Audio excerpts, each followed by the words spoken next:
నెల world IVF day కారణం వల్ల ఐయుఐ అండ్ ఐవీఎఫ్ మనం హెచ్సిఐవీఎఫ్లో చాలా తక్కువ ధరకి ఈఎంఐ ఆప్షన్స్ తోటి అందిస్తున్నాము. తెలంగాణ ప్రభుత్వం సంచలన నిర్ణయాన్ని తీసుకుంది. ధరణి పోర్టల్ను భూమాతగా మార్చింది. ధరణిపై ఇవాళ అసెంబ్లీ వేదికగా చర్చించనుంది కాంగ్రెస్ సర్కార్. ఇక ఇవాళ జాబ్ క్యాలెండర్ రిలీజ్ చేయనుంది రేవంత్ రెడ్డి సర్కార్. అలాగే గ్రేటర్లో 7 మున్సిపాలిటీల విలీనంపై అసెంబ్లీలో ఇవాళ చర్చ జరగనుంది.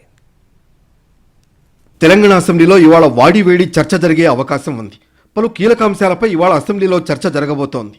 ధరణి పోర్టల్ పేరును మార్చాలని కేబినెట్ నిర్ణయించింది. ధరణి పోర్టల్ను భూమాతగా మారుస్తూ కేబినెట్ నిర్ణయం తీసుకుంది. ధరణితో అనేక అక్రమాలు జరిగాయని కాంగ్రెస్ ఆరోపిస్తోంది. ఇవాళ అసెంబ్లీలో ఇదే అంశంపై చర్చించనుంది. ధరణి నుంచి భూమాతగా పోర్టల్ను ఎందుకు మార్చాల్సి వచ్చింది, ధరణితో ఎంత మేర అక్రమాలు జరిగాయి, ఎంత నష్టం కలిగిందనే అంశాలను సభ ముందుంచాలని తెలంగాణ ప్రభుత్వం భావిస్తోంది. ఇక అసెంబ్లీ నుంచి నిరుద్యోగులకు తెలంగాణ ప్రభుత్వం గుడ్ న్యూస్ చెప్పబోతోంది. ఉద్యోగాల భర్తీకి సంబంధించి జాబ్ క్యాలెండర్ను ఇవాళ విడుదల చేయబోతోంది. తెలంగాణలో గత కొన్నేళ్ల నుంచి ఉద్యోగాల భర్తీ కోసం నిరుద్యోగులు కళ్ళు కాయలు కాచేలా ఎదురు చూస్తున్నారు. వారి ఆశలకు అనుగుణంగా జాబ్ క్యాలెండర్ ఉండబోతోందని ప్రభుత్వ వర్గాలు చెబుతున్నాయి. ఇక జీహెచ్ఎంసీ పరిధి త్వరలోనే పెరగబోతోంది.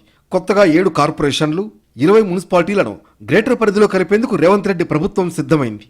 ఔటర్ రింగ్ రోడ్ లోపల ఉన్న 7 మున్సిపాలిటీలు, 20 కార్పొరేషన్ల విలీనానికి సంబంధించి ఇవాళ అసెంబ్లీలో చర్చ జరగనుంది.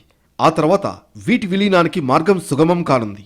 గతంలోనే విలీనం చేయాలని అధికారుల్ని ఆదేశించిన లోక్సభ ఎన్నికల కారణంగా ఆ ప్రక్రియ వాయిదా పడింది. ఇప్పుడు అసెంబ్లీలో చర్చించి ఆదేశాలను అమలు చేసే అవకాశం ఉంది.